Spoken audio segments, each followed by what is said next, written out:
Welcome back to Social Impact Live with your host, Darrell Coleman, and today we continue our series on ego and social impact. So, on the first episode of this series, I gave a little introduction to this concept of ego and how it intertwines with our work as social innovators and social entrepreneurs, and how in many ways it affects the outcomes that we can achieve. It affects who we can become, it affects where our focus is placed. I am, on this episode, going to dive a little bit deeper into this concept of how ego manifests, one of the ways that ego manifests, and that's a way that's pretty familiar to a lot of us. It is an over-focus on ourselves in a sort of self-aggrandizement way. So, as a reminder real quick, ego is a person's sense of self-esteem or self-importance. And what this ultimately comes down to in a lot of ways is when it presents as a negative thing, as is an over-indexing toward how this thing affects me, right? It's an over-focus on the self within an equation that is not actually all about us. So let's look at how that actually affects us when we think about creating social change in the world. So we want to go out as social innovators, as social entrepreneurs, and we want to create some sort of change for society.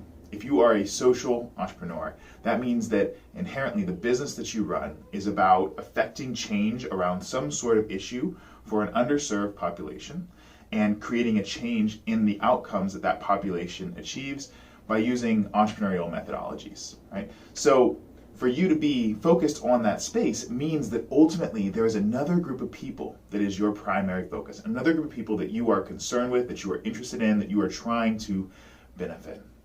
But there's this other side to entrepreneurship that is really common, something that's really often a part of the equation. We see it especially in for-profit businesses that aren't social impact in nature, which is the sort of aggrandizement of the CEO, the aggrandizement of the founder, this intense and deep focus on the self, on the individual who is building that enterprise.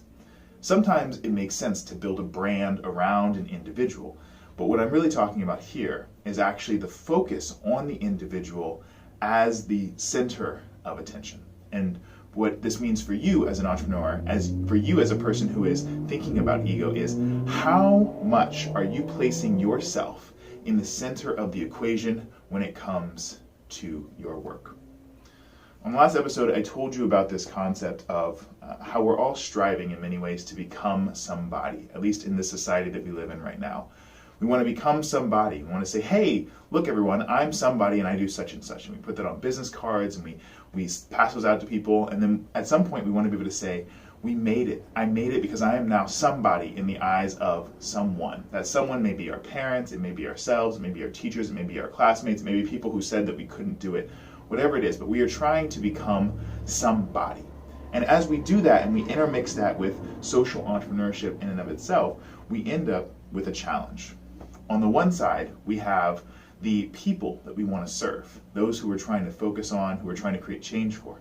And on the other, we have ourselves. We have the somebody that we are trying to craft at the same time, right? And what we're doing is we're really siphoning off little bits of the impact, right? And we're attaching that to ourselves to say, look, I'm somebody, right? And we're pointing to what's happening over here toward ourselves to build and form this person. But the reality is that the person we're forming, the thing that we're forming, the entity that we're molding, that we're packing in around our own soul, that person, that thing, that actually is our ego in and of itself. It is the thing that we are trying to project into the world.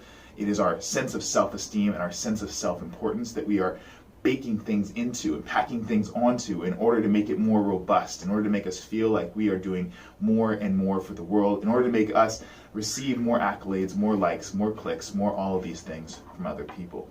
And I guess what I want to say is that ultimately the action of focusing on these two things simultaneously, of trying to focus on the building of the somebodyness by siphoning off these pieces from over here, by trying to get that accolades, that feedback, that positive social reputation, and using that to amplify our own self-esteem and self-importance, is something that diminishes the actual outcomes that we can achieve. Because Similar to having an investor who is telling you, hey, you need to focus on this or focus on that so that you can increase the rate of return so that I can get more money back.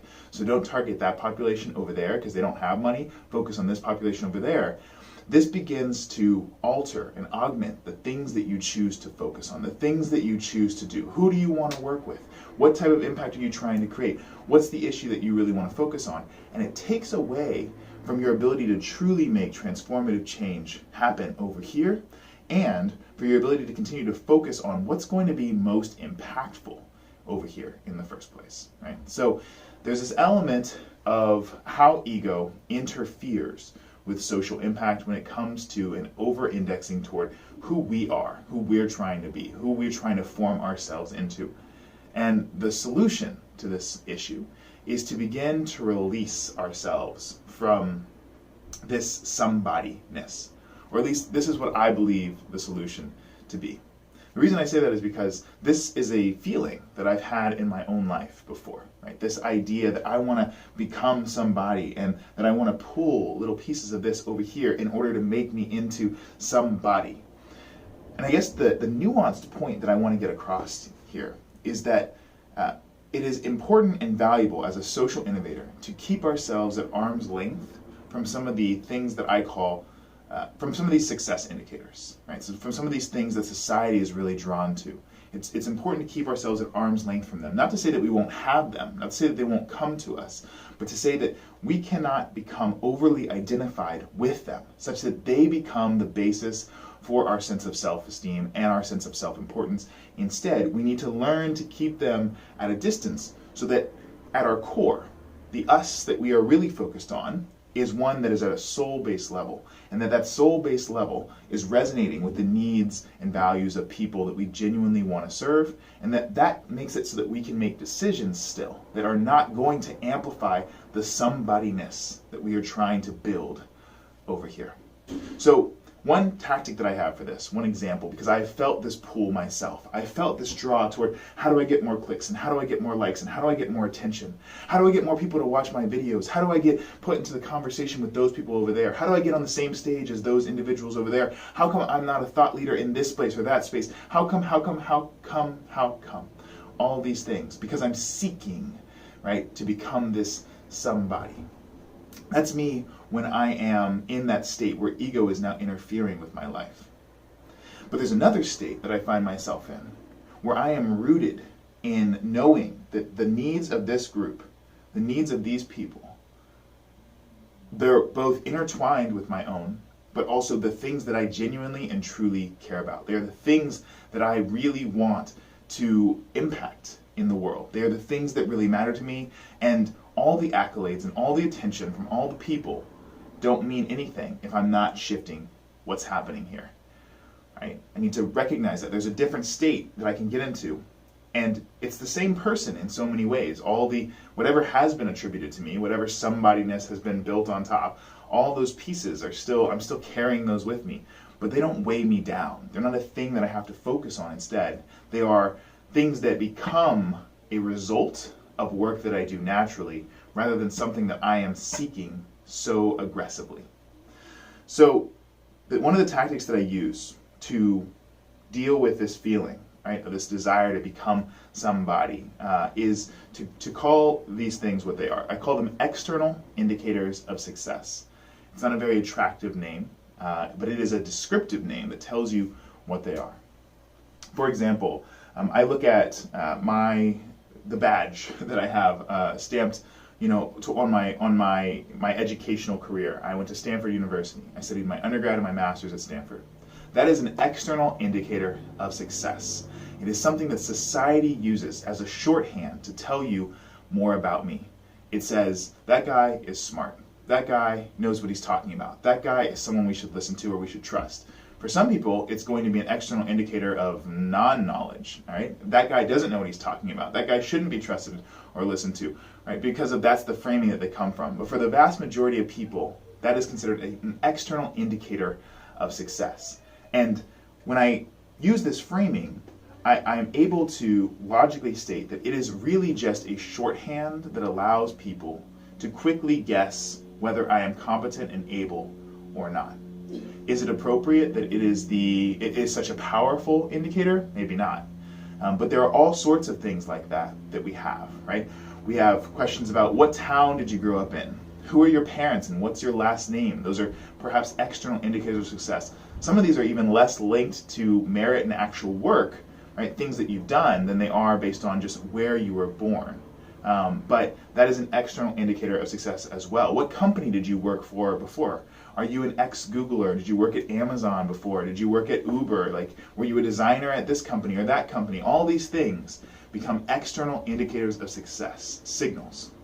Additionally, the clients that you work with, right, that I work with as an entrepreneur, those become external indicators of success. I worked with the Obama Foundation, for example. We work with the CDC, the Centers for Disease Control in the USA. We've worked with the Vera Institute of Justice. All of these names. Oracle is a name that I used to use, back in the day, whenever they were one of my clients back before. And all these things are they're creating this sort of this somebodyness, either for myself or for my company. And I guess the big point that I'm trying to get across here is not to say that those things are not going to be helpful, because to be a business, right, to run something that communicates into the world, you have to say something, right? And people need shorthands in order to understand whether you have the skills or the experience to do the job. And they're trying to learn that as quickly as possible, so these things can be useful. But what I am trying to say is that as a social entrepreneur, as an innovator, if you are overly focused on the self that you're creating in the midst of your creation, in the midst of your work, rather than being as 100% focused as possible on producing outcomes that really matter, on not even outcomes actually at times, on producing moments that matter, being within a moment, connecting with people on a soul level and trying to have something manifest from that. If you are overly focused on what you're building over here, you are going to have diminished outcomes, diminished relationships, diminished work output, and a diminished relationship. You're going to be unfulfilled ultimately in what you are doing, right? So try to keep those things at arm's length and recognize that this is one way in which ego and social impact interact with one another, one way in which they collide with one another that reduces the outcomes and the positive nature of your social impact work, but also reduces the outcomes for who you are becoming, who you are, how you live, what your existence is on this world. Because my suspicion is, my belief is, that overly focusing in on the somebodyness that we are is prohibiting us from becoming what we truly could be. Or at least, not even becoming, but realizing what we already are. All right, that's what I've got for this episode of Social Impact Live and the series on ego and social impact. I'll be back tomorrow with a different permutation, maybe one that is actually quite surprising to you about how ego and social impact manifests. You're not going to want to miss that episode because I think it actually applies to far more people in the social impact space than the one that I just mentioned. And I will be back tomorrow with that episode. If you found this useful, please like, follow, subscribe, share this series. Again, I'll be back tomorrow so people can catch it live, and I will talk to you later.